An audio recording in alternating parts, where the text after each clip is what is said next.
welcome back to another episode of the Casting Call. Those highlights of what's to come later in the video. Today's video, I want to run you through what I do from start to finish. So that's going to start back in the office. We're going to go there in a second. Go through what I look up before I come out and hit the river. And then join me back here on the river once we run through what the weather conditions might be like. Hopefully I don't give away any trade secrets here, but the first thing I look at is the water level of the river. To do this, I use the Water Insights website. I check this every day on my phone anyway. I like to know what the river's doing. You go into this website. Over here on the left hand side, you select the daily river reports. That'll bring up a map of New South Wales with all the major river systems in it. I'm fishing the Macquarie system a lot. Most of you might have already worked that out. So what I'll do is go in here, and that brings up all the recording points in the Macquarie system, as well as the tributaries. So I'm fishing below Burrendong most of the time. It's a major water storage and the major influencer on the river height. If there's irrigation water going down, or if they want to flood the marshes to give the birds a bit of water out there, this can have a major impact on the height of the river. So this recording's done after a couple of weeks after this session. The river was a lot higher at the time of fishing this session. So you can see here the 766 megs. That's quite low. I think it was up around 1500 when I fished in this session. But using this, you can work out. So if you're fishing the Macquarie at Dubbo, which is here, you can see that it's a bit lower than what the releases are. So there's some water coming out of the system there somewhere. The other thing you've got to watch out for here is these tributaries that are coming in, the Bell, the Little, Cabrogal, Coolbaggy. When there's storms around like there had been just before this session, these systems had quite a lot of water coming in to the Macquarie. So that's where all the dirty water is coming from. This takes a while to learn how to use it effectively. I'm still working it out a bit. It takes years and years to work it out. You can work out where those points are on the river, but it is a very effective tool to work out your fishing spot. There's nothing worse than driving a couple of hours to get to the river to see that it's in a minor flood, even though it hasn't rained, because they're pumping a heap of irrigation water out. So this is the first thing I always look at before I go fishing. Like I say, I'll check it every day on my phone. And I just got to ask my wife for permission to go for a fish. Next thing I'll check out will be the weather, which we'll go to now.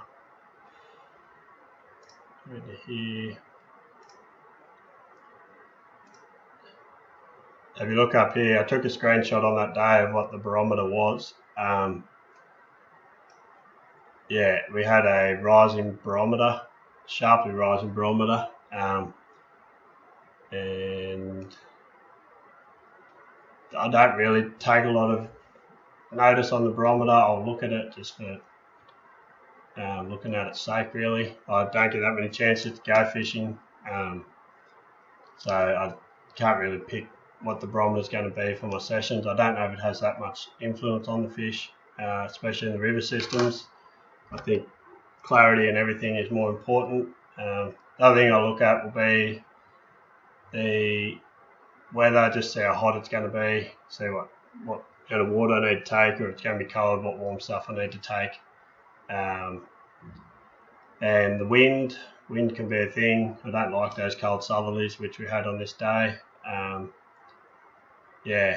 Other than that, we go out and we see if we can catch a fish, because you're not going to catch them on your couch. Righto, so as I said, that is what I look up before I even get out to the river. And then if it's like this morning, I got here a little bit early, which is good because you can get yourself organised, get everything ready. I had a few casts around in the dark.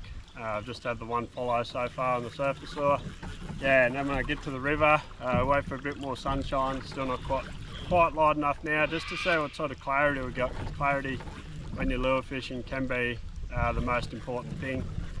the fish are down there in the water, so they have to be able to find your lure, see your lure, and then come and eat it. Yeah, we'll just keep fishing for a bit. We'll work out what the clarity is here. We'll keep throwing the ballista tremor, throwing it on the Jabba snake charmer.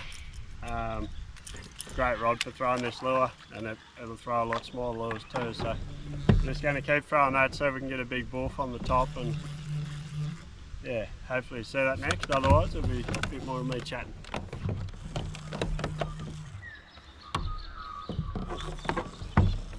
Right, so now we're on the river. We've set our expectations, we've checked the river levels. The next thing we do is once we're on the river, we like to see what the water clarity is. Clarity is a massive thing when you're lure fishing. Ideally, if you can have it sort of at least half a metre or a little bit over, that's normally when the fishing's really good, especially in this system. It's not one of those crystal clear systems where yeah, you get over a metre or that of clarity. You do at times, especially in winter when the flows are really low and everything settles down. But recently in this region we've just had a few pretty intense thunderstorms go through. So a few of the creeks have been running with some dirty water and stuff. So as I expect, the clarity's, it's not awesome today, but it's probably 30, maybe 40 centimetres. So that's still pretty good. The flow of the river is really good. Another thing I like to do, and I check that on my fish finder, is check the water temperature, which this morning is 23 degrees, which is really cold compared to what it has been every other summer drift I've done this summer. It's been up around that 28, 30 degrees. So I was hoping the water was going to be a bit cooler today, and I'm hoping that gets the fish a bit happier to eat.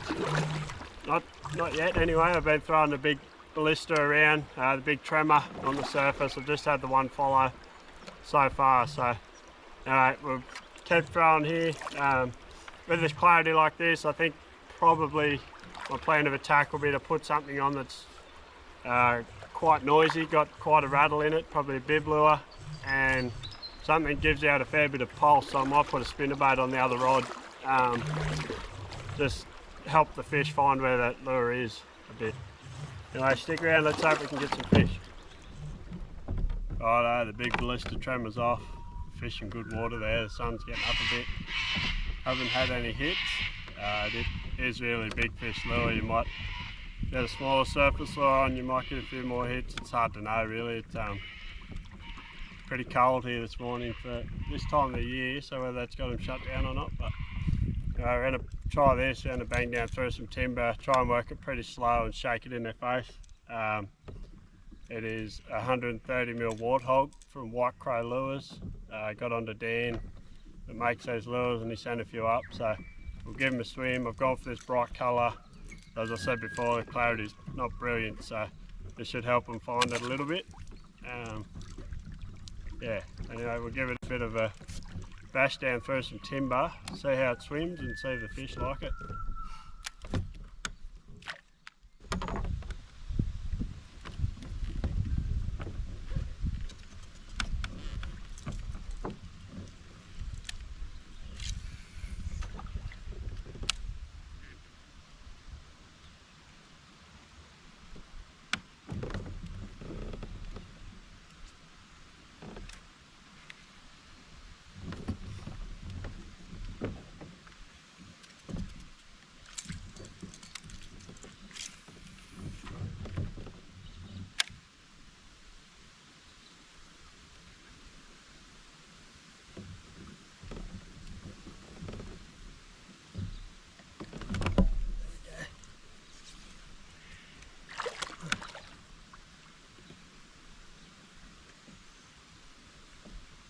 The GoPro didn't work, but it didn't take long bouncing this down through the timber. We got a nice fella here, about 60 centimetres. We'll get him up and have a look.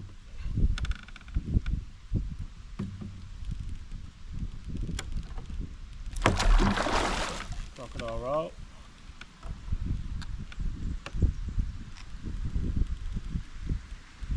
Good to see you this morning, buddy.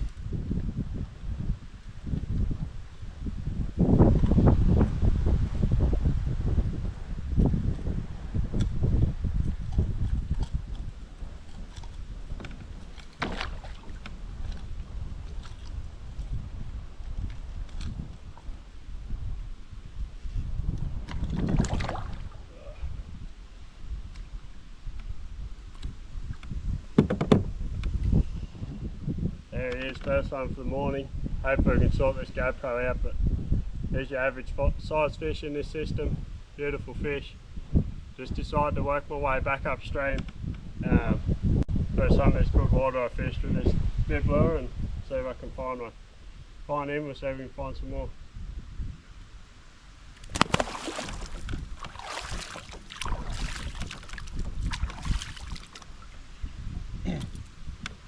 That didn't take long. I've only had this white crow on for about 10 minutes. Got the first fish on him. Very nice to cast. Doesn't actually have a rattle in it, so it's a silent lure, so I'll probably go to something with more of a rattle in it later on, but so I'd give this thing a swim. Bounces off timber pretty good. I've used lures that bounce off timber better, but this gets down there and I just like the profile of it and the way it wobbles, so keep trying it for a bit, see if we can get another one. The second rod today, I'm going to run a spinnerbait, this big black twin spin. Start out with it anyway, see how it goes. Just want the twin spin to help it sink a little bit slower, and if it's not slow enough I'll change over to a quad spin, but we do have a bit of current in the river, so I won't have all the time in the world to let the lure hang in the pocket. So I reckon big black twin spin will be the go. Pretty good contrast in this dirtier water. Yeah, I'll mainly be using the other rod, but I'll have this one on just so there's any pockets where I want to sink it down in there. Just going to quickly check the hooks on this thing. I've got a little hook sharpener here. Spent a lot of time this week watching videos on how to sharpen hooks. I actually went through my lure box earlier this week to have a look at a few of the lures I like to use a lot. I was quite surprised with how blunt the hooks were, especially like the weedless plastic. I've used the hook on them for a long time, and yeah, I could hardly get it to scratch my fingernail. It was that blunt, so that's probably why I missed so many weedless hookups. There's a couple of other ones. On the big M4s that I used, I caught a lot of fish on. It had quite blunt hooks on it, so I've upgraded them trebles, but I've been watching some videos on how to sharpen hooks, so I'm not going to go through that with you. There's plenty of them out there on YouTube that'll explain a lot better than I can, but I'm just going to spend a minute or probably only takes 30 seconds just to sharpen these tips up a bit on the spinnerbait, and we'll get casting again.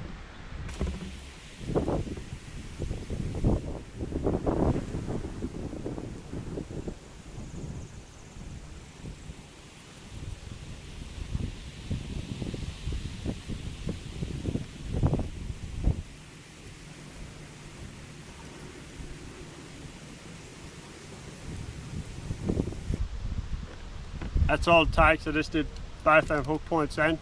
Really doesn't take long.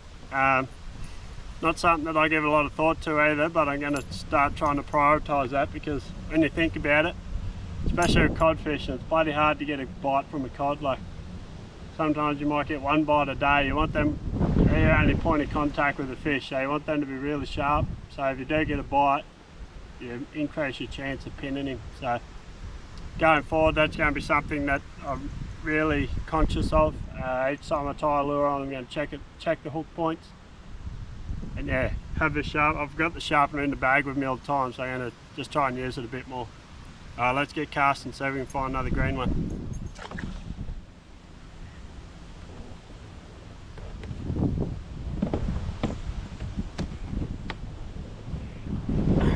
We're in a bit of struggle street. That bloody southerly breeze is very cold. I'm very glad that I went back inside this morning to grab a jumper. I thought I'd have it off well and truly by now, but that breeze is freezing. The sun's trying to warm me up. It's only the 16th of February. You wouldn't expect to be this cold, but I'm nearly shivering still in this jumper. So yeah, I don't think that's the reason the fishing's tough, but I think it is just clarity. Like the water is quite milky looking. When you're trying to catch fish on lures, they've got to be able to see them and find them. So I did change that big M4 a little while ago. I just flicked it around for an hour or so and just saw it. It's probably one of the loudest lures I got. When the fish can't use their eyes to find the lure, I thought sound would help. And I've gone back to the white crow lure. We'll keep bashing it through some timber nice and slowly. See how we go. We had a pretty shitty section of water coming up here, so we'll pick away at the pockets of it, and then we get down into some good big water a bit further down. Going to enjoy my corned beef sandwich, recuperate, pull my thoughts together, and go out so we can get another bite.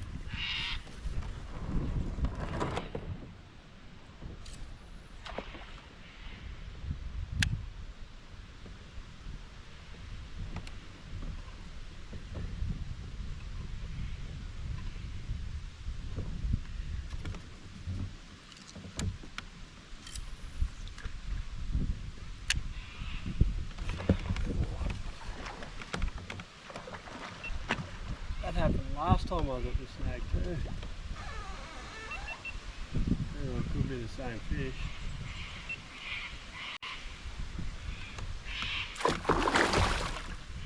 One time I and he smacked it. Right deep in the shade. Hopefully that's the pattern, because there's some good shady pockets coming up.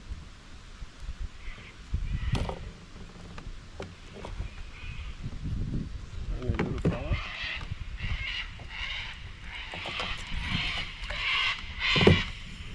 Only a little bloke, but hopefully that's the pattern. Chuck it deep in the shade and they come out and crank it anyway. We do the second one for the morning. Thanks, buddy.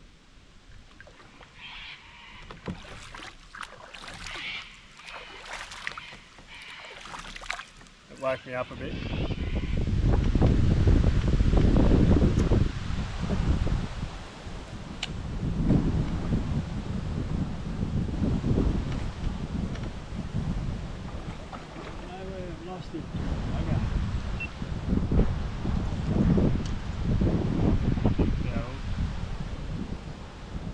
Oh, it's been tough.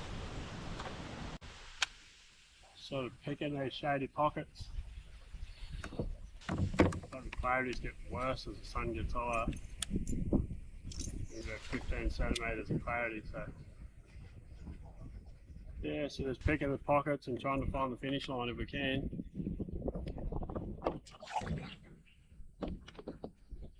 That's why bait works so good when you have poor clarity, because the fish can use their sense of smell to actually find the bait, whereas here it's a bit hard for them to actually find it.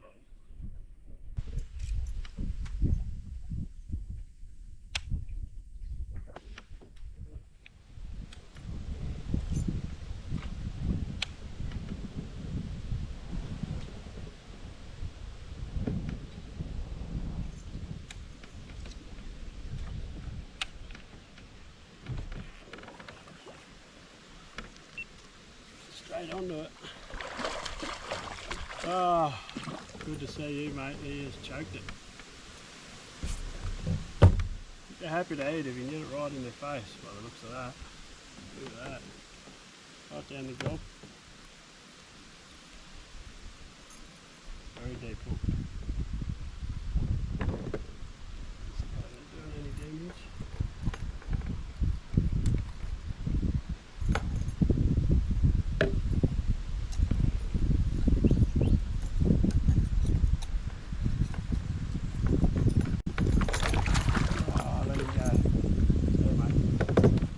Well, I didn't get to hold him up, but he was a nice one. About the same size as the first one I got. Just smacked that as soon as it hit the water, so we're in very tight to the structure, right up in the shade. And you have to get it right in their face, or they're not going to be able to find the lure today. So that's the third one. Still a little bit to go before the finish line, so we'll keep poking along here. It's good to get 2 bites out in the last couple of snags, so we'll see how we go. Hopefully we can find a couple more on the spinnerbait.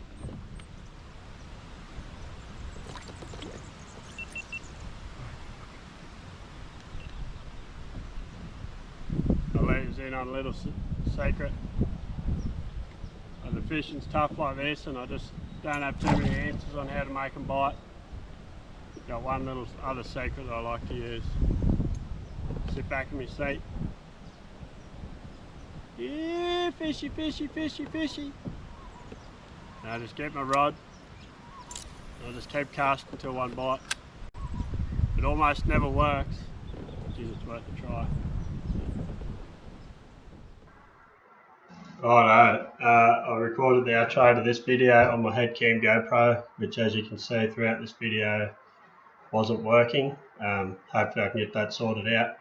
I lost all that footage, but it's a quick wrap up of the session. Obviously it was a rough sort of a day, cold southerly wind, the river had poor clarity, so the fishing was pretty tough, but it's always good to get out. You're not going to catch them on your couch. So to review the session, yeah, with the clarity being so poor, all the fish that I caught were pretty much, they grabbed it as soon as it hit the water sort of thing, so I must have landed that right in their face. I never had any that sort of come right off the timber to chase it down and get it, so yeah, the key in this session was to land it right in their face, and that's sort of the only way they could find it.